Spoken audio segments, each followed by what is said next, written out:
Hello दोस्तों, कैसे हो आप सब। आज हम बात करने वाले हैं 2019 में रिलीज हुई super natural horror movie it chapter 2 के बारे में। दोस्तों, इस मूवी का फर्स्ट पार्ट इट चैप्टर 1 2017 में रिलीज हुआ था। और अगर आपने अभी तक चैप्टर 1 नहीं देखा है तो पहले आपको वो देखना होगा, तभी आपको चैप्टर 2 की स्टोरी समझ आएगी। चैप्टर 1 का एक्सप्लेनेशन आपको इसी चैनल पर मिल जाएगा, लिंक डिस्क्रिप्शन में है, तो प्लीज पहले उसको चेकआउट करें। और अगर आपने चैप्टर 1 देखा है तो वीडियो को कंटिन्यू करें। So let's begin. 1989 में जब लूजर गैंग ने पेनीवाइज को डार्क वेल में भेज दिया था, उसके दौरान बेवरली हवा में लटकी हुई थी और उसने एक सपना देखा था। दोस्तों, सपने में उसने अपने सभी दोस्तों को बड़ा होते हुए देखा था, मतलब सब अपनी माँ बाप की एज के हो चुके थे। और इन फ्यूचर उसके और उसके दोस्तों के साथ क्या होने वाला है उसकी भी एक झलक उसे सपने में देखने को मिल चुकी थी।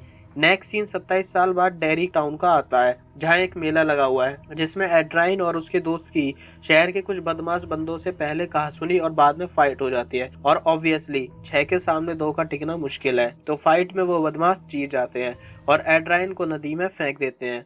जब उसका दोस्त एड्राइन को बचाने नीचे जाता है तो वो देखता है कि किसी ने एड्राइन को पकड़ रखा है। दोस्तों, वो पेनीवाइज जोकर होता है जिसने एड्राइन को पकड़ रखा होता है और उसके दोस्त के सामने वो उसको मार देता है और ब्रिज के नीचे से बहुत सारे गुब्बारे निकलते हैं और पेनीवाइज गायब हो जाता है। इस मर्डर की रिपोर्ट डेरी पुलिस स्टेशन में करी जाती है और ये केस पुलिस ऑफिसर माइक हैनलॉन के पास आता है। माइक जब ब्रिज पर थोड़ी छानबीन करता है तो उसे एक पौधे पर फटा हुआ गुब्बारा मिलता है जिस पर आई लव डेरी लिखा हुआ है। जब माइक ब्रिज के नीचे जाता है और ब्रिज के पिलर को देखता है तो उसके होश उड़ जाते हैं, क्योंकि पिलर पर लिखा है कम होम। माइक समझ जाता है कि वो वापस आ चुका है, जिसको 27 साल पहले उसने और उसकी लूजर गैंग ने मिलकर हराया था, पेनीवाइज जोकर।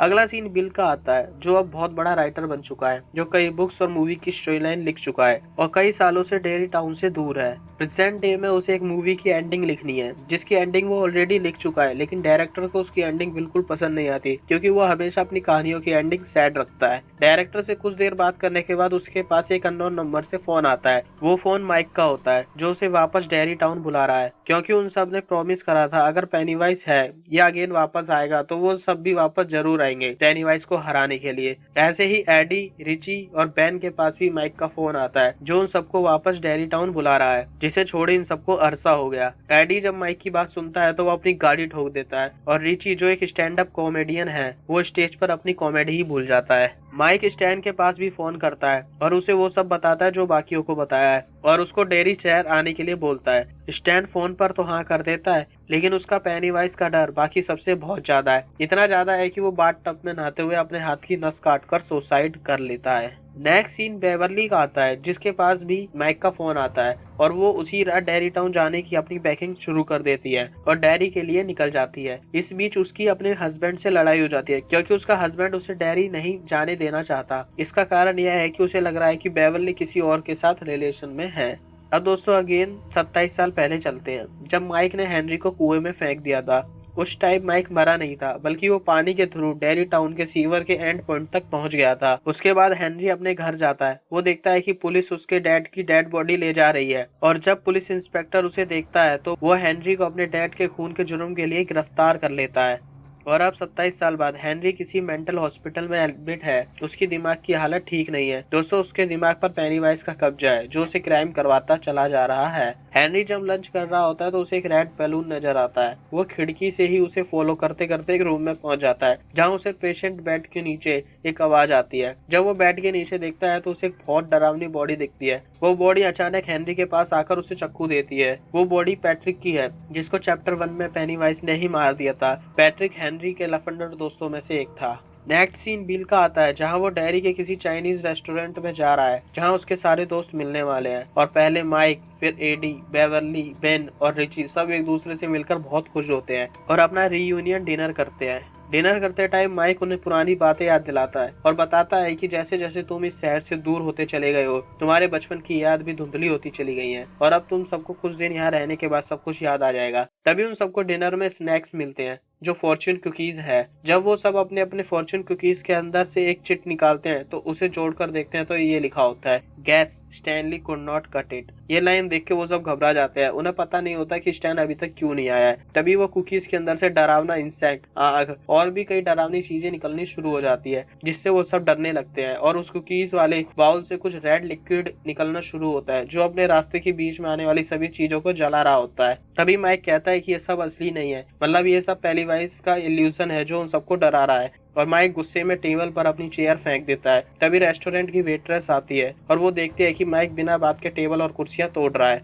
मतलब वेट्रेस के आने तक वहाँ सब नॉर्मल हो चुका होता है। वो सब रेस्टोरेंट के बाहर निकलते हैं और बेवर्ली को स्टैन की फैमिली से पता चलता है कि उसने सुसाइड अटेम्प्ट कर लिया है। लेकिन उस कन्वर्सेशन में कुछ अलग होता है। स्टैन की फैमिली के बताने से पहले ही बेवर्ली को पता होता है कि स्टैन बाथ टब में मर गया है। इस बात पर बैन थोड़ा ध्यान देता है और स्टैन की सुसाइड को सुनकर सभी बहुत दुखी हो जाते हैं। अभी अभी जो भी इन सबके साथ हुआ, इस चीज को देखकर बिल को छोड़कर सब वापस होटल चले जाते हैं अपनी वापसी की टिकट कराने के लिए, क्योंकि वो सब इन लफड़ों में नहीं पड़ना चाहते। उसी रात मेंटल अजाइलम से हेनरी पैट्रिक की हेल्प से भागने में कामयाब हो जाता है और भागते वक्त वो एक कंपाउंडर का खून भी कर देता है। एडी, रिची, बेवर्ली और बैन होटल आते हैं और बैन बेवर्ली से पूछता है कि तुम्हें कैसे पता कि स्टैन बाथटब में ही मरा है, क्योंकि उसकी फैमिली ने ये बात बाद में बताई थी। बैन की काफी जिद करने के बाद बेवर्ली बताती है कि उसने स्टैन मरते हुए देखा है, इवन उसने अपने ग्रुप के सभी लोगों को मरते हुए देखा है। ये जब हुआ तब बेवर्ली 1989 में पेनीवाइज का मुंह देख लेती है और अनकॉन्शियस हालत में हवा में लटकी रहती है। उस टाइम उसने एक सपना देखा था कि वो सब बड़े हो गए हैं और आने वाले टाइम में वो किस तरह मरेंगे, वो सब भी उसने सपने में देख लिया था। यहाँ माइक बिल को शहर की लाइब्रेरी ले जाता है, क्योंकि लाइब्रेरी के ऊपर ही उसका घर है। माइक बिल को पानी पिलाता है और उसे एक ट्रेपेजियम शेप का बॉक्स दिखाता है, जिसे उसे शहर से दूर एक आदिवासियों के कबीले से मिला था। और उस कबीले के हेड ने उसे बताया था कि पेनीवाइज को कैसे मारा जा सकता है। लेकिन इस पूरे इंसिडेंट को जानने के लिए बिल को कुछ देखना होगा। इस बातचीत के दौरान बिल को चक्कर आने लगता है। असल में माइक ने पानी में एक जड़ी बूटी मिला दी थी, जिससे उसे थोड़ा नशा होगा। और जब माइक के कहने पर बिल वो आदिवासियों का बॉक्स टच करता है तो उसे कुछ अलग विजुअलाइज होता है। वो देखता है कि आसमान से कुछ बड़ी रोशनी जमीन की तरफ आ रही है और वहां से कोई डरावना ड्रैगन जो आदिवासियों को मारता चला जा रहा है। उन आदिवासियों ने उसे हराने के लिए एक रस्म करी, जिससे वो उस बॉक्स में कैद हो गया। जब बिल होश में आया तो उसे पता चल गया कि पेनीवाइज को मारने का बस एक ही तरीका है, वो रस्म जो उस कबीले के आदिवासियों ने करी थी। लेकिन उस रस्म के लिए सभी दोस्तों का साथ में होना जरूरी है। इसके बाद बिल माइक के साथ होटल जाता है। वहाँ पर बेवर्ली की सपने वाली बात सुनकर पहले से सब शॉकिंग है। बिल उन सबको वही रस्म वाली बात बताता है जिसके द्वारा पेनीवाइज को मारा जा सकता है। लेकिन उन सबको इस रस्म वाली बातों में विश्वास करना थोड़ा मुश्किल हो जाता है। लेकिन बिल के कहने पर वो सब रेडी हो जाते हैं डेयरी में रुकने के लिए।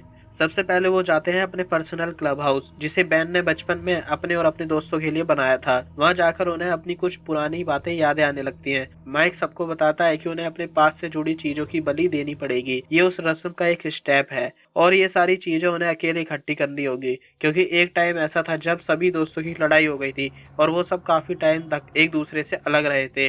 और उस टाइम उन्होंने जिस चीज के साथ ज्यादा टाइम बिताया वही चीज उन्हें इस रस्म के लिए चाहिए। दोस्तों, मूवी में कई सीन अचानक चेंज होते हैं, तो जब आप बचपन वाले Bill, Ben, Eddie, Richie, Mike और बैव को देखो तो समझ जाना 1989 की टाइमलाइन है। और जब आप बड़े वाले कैरेक्टर्स को देखो तो ये प्रेजेंट टाइमलाइन है। स्टैन से रिलेटेड उन्हें एक चीज वहीं क्लब हाउस में मिल गई थी, वो शावर कैप, जिसे उन्हें बचपन में सबको पहनाया था ताकि बालों में मकड़ी के जाले ना लगे। इसके बाद वो सब एक एक करके अपनी पास से जुड़ी चीजों को लाने के लिए निकल जाते हैं। सबसे पहले बेवर्ली अपने पुराने घर जाती है जहाँ वो रहा करती थी, लेकिन डोर बेल बजाने पर उसके डैड वहाँ नहीं होते, बल्कि एक एजेड वुमेन मिलती है जो बेवर्ली को बताती है कि उसके डैड गुजर चुके हैं और वो बेवर्ली को घर पर चाय के लिए इनवाइट करती है। बेवर्ली सबसे पहले अपने रूम में जाती है और वहाँ पर वो फ्लोर पर लगे लकड़ी के बॉर्डर को हटाती है और वहाँ उसके बचपन की कोई सीक्रेट जगह होती है जहाँ उसने अपनी पुरानी कुछ चीजें छिपाई हुई होती है। वह वो सारी चीजें निकाल लेती है, जो एक चैन होती है जिसमें एक की लटकी हुई है और वही शायरी वाला पोस्ट कार्ड होता है जिसे बचपन में बैन ने बेवर्ली को दिया था। लेकिन अब वो ये भूल चुकी है कि पोस्ट कार्ड में ये लाइन उसके लिए किसने लिखी थी। वो वापस ड्राइंग रूम में जाती है जहाँ वही एजिड वुमेन उसके लिए चाय लेकर बैठी हुई है। लेकिन बेवर्ली को उनका बिहेवियर थोड़ा अजीब लगता है और वो बेवर्ली के लिए बिस्किट लेने के लिए किचन में जाती है जहाँ बहुत अंधेरा है। लेकिन उस किचन से उस एजेड वुमेन का कुछ बदला हुआ रूप ही बाहर निकल कर आता है। वो एक बहुत डरावनी क्रिएचर में कन्वर्ट हो चुकी है जो बेवर्ली को मारना चाहती है। बेवरली भी उसको देखकर बुरी तरह से डर जाती है और कैसे भी करके उससे बचकर वहां से भाग जाती है। अगला सीन रिची का आता है, जो पुराने गेमिंग सेंटर जाता है जहां वो बचपन में स्ट्रीट फाइटर गेम खेला करता था, लेकिन अब वहाँ कोई नहीं है। रिची को आर्केड मशीन से एक कॉइन मिलता है जिसे वो अपने पास रख लेता है और वहाँ से एक पार्क में चला जाता है। उस पार्क में बचपन में रिची के साथ एक अजीब सा इल्यूजन हुआ था। असल में रिची को लग रहा था कि पार्क के सेंटर में जो एक बड़ा स्टैचू है वो जिंदा होकर उसे मारने की कोशिश कर रहा है, लेकिन वो बस एक पेनीवाइज का इल्यूजन था। और आज भी जब रिची पार्क जाता है तो उसे एक आदमी कोई पैम्पलेट दे जाता है जिसमें रिची की बर्थ ऑफ ईयर और डेथ ऑफ ईयर लिखा हुआ है। और वो आदमी जिसने उसे ये पैम्पलेट दिया वो एक डेड बॉडी है जिसे पेनीवाइज ने मूवी की स्टार्टिंग में मारा था। तभी अचानक आसपास का माहौल फ्रीज हो जाता है और पेनीवाइज उसी स्टैचू के ऊपर बैठा हुआ नजर आता है जिस स्टैचू से रिची बचपन में डर गया था। और वो जोकर धीरे धीरे रिची के पास आता है और उसे बुरी तरह से डरा देता है। नेक्स्ट सीन बिल का आता है, जो ऐसे ही एक रोड से निकल रहा होता है और उसे एक दुकान पर अपनी पुरानी साइकिल नजर आती है जिसे देखकर वो बहुत खुश होता है और उस दुकान में जाकर $300 में वो साइकिल खरीद लेता है। और बिल उस साइकिल से पूरे डेरी शहर में घूमता है। घूमते घूमते वो उसी रोड पर पहुंच जाता है जहां उसके छोटे भाई जॉर्जी को पेनीवाइज ने मारा था। बिल थोड़ी देर रुककर उस सीवर की तरफ देखने लगता है। तभी अचानक से उसे अपने छोटे भाई जॉर्जी की आवाज आती है जो बिल को अपनी तरफ बुला रहा होता है। बिल भी इमोशनल होकर उस सीवर की तरफ बढ़ता है और उसे उस डार्क सीवर में जॉर्जी दिखता है जिसके हाथ में बिल की बनाई हुई बोट है, लेकिन बिल को उसका चेहरा नजर नहीं आता। वो जॉर्जी को बाहर निकालने के लिए अपना हाथ आगे करता है। तभी बहुत सारे हाथ बिल के हाथ को पकड़कर अपनी तरफ खींचने लगते हैं। बिल भी अपनी पूरी ताकत से अपने हाथ को उन सबसे छुड़ाता है और उसके हाथ में सिर्फ पेपर बोट आती है और वो देखता है कि एक छोटा बच्चा वही सीवर के पास खड़ा हुआ है। बिल उस बच्चे को सीवर से दूर करता है और उसे वार्न करता है कि कभी भी सीवर से आवाजें आए तो इसके पास मत आना। लेकिन बिल का समझाने का तरीका ऐसा होता है कि वो बच्चा खुद बिल से डरकर वहां से भाग जाता है। अगला सीन बेन का आता है, जो अपने पुराने स्कूल में जाता है जहाँ उसे अपने बचपन का एक डरावना इंसिडेंट याद आता है जब पेनीवाइज ने बेवरली बनकर उसे बुरी तरह डराया था और पेनीवाइज ने उसे कहा था कि तुम जैसे मोटे का कोई दोस्त नहीं बन सकता। वो इंसिडेंट सोचकर ही बेन के पसीने छूट जाते हैं। बेन वापस होटल जाता है जहां बेवरली उसे मिलती है। बेवरली उसे वही पोस्ट कार्ड दिखाती है जो उसी ने पहले कभी बेवरली को दिया था, लेकिन अब बेवरली को याद नहीं कि किसने उसे दिया था। वो बेन से भी इसके लिए पूछती है। बेवरली को लग रहा है कि ये कार्ड शायद बिल ने उसे दिया था। तभी रिची भी होटल आता है और वो वापस जाने की बात करता है। बेन उसे समझाने के लिए ऊपर रिची के रूम में चला जाता है। डेयरी में एडी अपनी पुरानी फार्मेसी स्टोर जाता है जहां से वो पहले अपनी दवाइयां लिया करता था। उसे भी अपने बचपन का एक इंसिडेंट याद आता है जिसमें एडी को अपनी मॉम की आवाज फार्मेसी स्टोर के बेसमेंट से आती है। जब वो वहां जाकर देखता है तो उसकी माँ वहां एक बेड से बंधी हुई है और वही डर्टी ज़ोंबी गोश्त उसकी माँ की तरफ बढ़ रहा है जो उसे पहले कई बार डरा चुका होता है। लेकिन एडी उससे अपनी मॉम को बचा नहीं पाता और वो डरकर वहां से भाग जाता है। अब एडी फिर से वहां जाता है, उसे अगेन वही घोस्ट दोबारा दिखता है।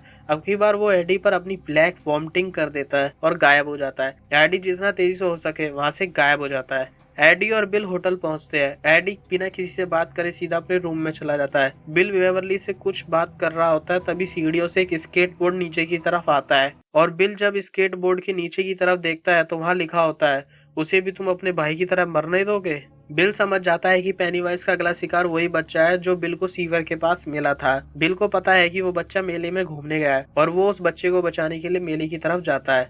और एडी अपने वॉशरूम में मुंह धो रहा होता है, तभी अचानक पीछे से हेनरी उसके रूम में आकर एडी पर चाकू से हमला कर देता है। लेकिन एडी हेनरी से अपने आप को बचा लेता है और उसी के चाकू से हेनरी को घायल कर एडी अपने रूम से चुपचाप निकल जाता है। एडी की आवाज सुन बेन और बेवरली वहां आते हैं और बेन जब एडी के रूम में जाता है तो उसे विंडो से हेनरी भागता हुआ नजर आता है। इधर बिल मेले में पहुंचता है और उस बच्चे को ढूंढना शुरू करता है और काफी देर ढूंढने के बाद उसे वो बच्चा मिल जाता है जो एक मिरर मेज में जा रहा है। बिल भी उसके पीछे पीछे उस मेज में जाता है और आखिर में काफी पजल होने के बाद उसे वो बच्चा मिल जाता है। बिल के और उस बच्चे के बीच में एक मोटी ग्लास शीट है। ठीक दूसरी तरफ पेनीवाइज खड़ा होता है, उसके और उस बच्चे के बीच में भी एक ग्लास शीट है।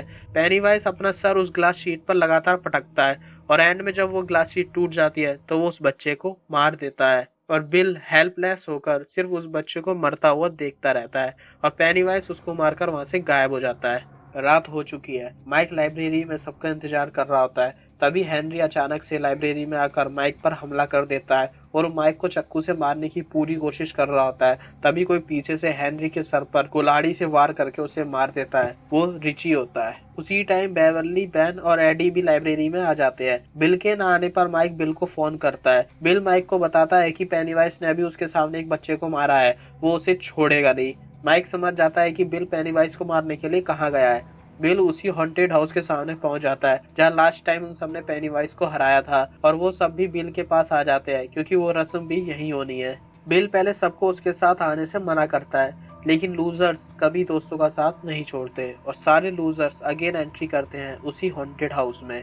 बिल, रिची और एडी थोड़ा आगे एक रूम में चले जाते हैं और उस रूम का गेट अपने आप बंद हो जाता है और उसके बाद ये होता है। वहां से बचने के बाद वो लोग एक तहखाने जैसी जगह पहुंचते हैं जहां बेवर्ली के सामने अगेन वही डरावनी क्रिएचर आ जाती है और उसे पानी के अंदर डुबा ले जाती है। लेकिन बेन, बिल, रिची और माइक उसे पानी के अंदर से बचा लेते हैं और माइक एक गेट खोलता है जहां नीचे की तरफ एक गहरी सुरंग है। वो सब उस सुरंग के थ्रू वहां पहुंच जाते हैं जहां वो रस्म करेंगे। माइक वही आदिवासियों का बॉक्स निकालता है और उसमें आग लगा देता है। वो सब अपने पास से जुड़ी चीजें जैसे बिल जॉर्जी की बोट, बेवर्ली वही पोस्ट कार्ड, बैन अपनी नोटबुक का पहला पेज जिसमें बेवर्ली का ऑटोग्राफ है, एडी अपना इनहेलर, रिच अपना गेम कॉइन और माइक वो स्टोन जिसे बेवर्ली ने हेनरी को मारकर माइक को बचाया था।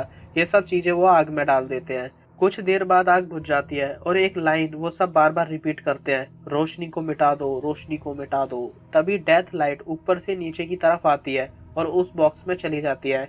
माइक उस बॉक्स को बंद करने की पूरी कोशिश करता है, लेकिन उस बॉक्स में से एक रेड बलून धीरे धीरे बड़ा होता चला जाता है और एंड में आकर फूट जाता है और उसमें से पेनीवाइज जोकर बाहर निकलता है और पेनीवाइज बताता है कि तुम्हारी ये रस्म नकली थी, बिल्कुल एडी के बचपन की दवाइयों की तरह। और पेनीवाइज सबसे पहले माइक पर अटैक करता है, लेकिन बिल उससे बचा लेता है और वो सब वहां से भागने लगते हैं और छुप जाते हैं आसपास की छोटी जगहों में जहां पेनीवाइज का बड़ा रूप जा नहीं सकता। लेकिन बिल, बैन और बेवर्ली को पेनीवाइज के एक डरावने इल्यूजन का सामना करना पड़ता है, जिसमें बिल अपने स्टोर रूम में पहुंच जाता है जहां उसे अपने छोटे भाई को फिर अपने बचपन वाले रूप को मारना पड़ता है। इधर बहन को ऐसा लगता है कि वो अपने बनाए हुए क्लब हाउस में खुद दफन हो रहा है और बेवर्ली को लगता है कि वो अपने स्कूल के टॉयलेट में है और उस टॉयलेट रूम में खून भरता जा रहा है। लेकिन थोड़ी देर बाद वो दोनों भी अपने आप को इस इल्यूजन से बाहर निकाल लेते हैं और यहाँ पेनीवाइज माइक को पकड़ लेता है, लेकिन रिची पेनीवाइज का ध्यान अपनी तरफ करता है। तभी पेनीवाइज उसे डेथ लाइट दिखाकर अनकॉन्शियस कर हवा में लटका देता है। इन सब चीजों को देखकर एडी पूरी हिम्मत के साथ पेनीवाइज की तरफ बढ़ता है और उसके मुंह में भाला फेंक कर मारता है, जिससे डेथ लाइट आना बंद हो जाती है और रिची होश में आ जाता है और पेनीवाइज बुरी तरह से घायल हो जाता है। एडी रिची के पास आता है और उससे कहता है कि मैंने पेनीवाइज को मार दिया। तभी एडी के पीछे से पेनीवाइज वार करता है और उसे मारकर फेंक देता है। सभी एडी के पास जाते हैं, लेकिन एडी की हालत बहुत खराब हो चुकी है और माइक को उन कबीलों वालों की एक लाइन याद आती है, सभी जीवित चीजों को अपने आकार के नियमों का पालन करना होगा। और माइक कहता है हमें पेनीवाइज को छोटा करना होगा, तभी हम उसे मार पाएंगे। इससे बेवर्ली सोचती है कि अगर हम उस सुरंग से निकल जाए जिससे आए हैं तो पेनीवाइज को भी हमको पकड़ने के लिए छोटा होना पड़ेगा और वो सब उस सुरंग की तरफ बढ़ने लगते हैं। लेकिन एडी उनके साथ नहीं आ पाता क्योंकि अब उसकी हालत बिल्कुल खराब हो चुकी है। वो सब सुरंग के पास पहुंचने वाले होते हैं, तभी उनके सामने पेनीवाइज आकर खड़ा हो जाता है।